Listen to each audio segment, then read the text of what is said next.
প্রথমে আমি লিখলাম আই। আই অর্থ কি? আমি। এখানে যদি আমি একটা ভার্ব বসিয়ে দিই গো, তাহলে কি হলো? I go. গো অর্থ যাওয়া, আই অর্থ আমি। আই গো, আমি যাই। আমি যাই। এরপর যদি আমি বসাই আই অর্থ আমি, ই এ টি ইট। ইট অর্থ খাই। আই ইট, আমি খাই। আমি খাই। তো এরকম সাবজেক্টের সাথে যদি আমরা ভার্ব বসাই, তাহলে কি আমরা সেন্টেন্স তৈরি করতে পারছি। যেমন এখন আমি যদি বলি আয়ের পরিবর্তে যদি বলি দে। দে অর্থ কি? তারা। তারা ঘুমায়, স্লিপ। দে স্লিপ, তারা কি? ঘুমায়। তারা ঘুমায়। এখন আমি যদি বলি হি।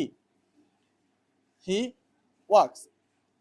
হি অর্থ সে, W A L K S. Works অর্থ হাঁটা। সে হাঁটে। সে হাঁটে। যখন হি সি কোনো নাম হবে তখন ভার্বের সাথে এস বা ইয়াস যুক্ত করে দিবেন।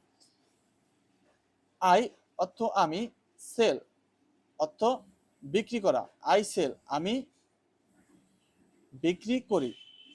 আমি বিক্রি করি। তো এইভাবে আপনি সাবজেক্ট বসে সাবজেক্টের সাথে একটা ভার্ব বসিয়ে দিবেন। তারপরে আপনি দেখবেন যে একটা সেন্টেন্স কি হয়ে যাচ্ছে।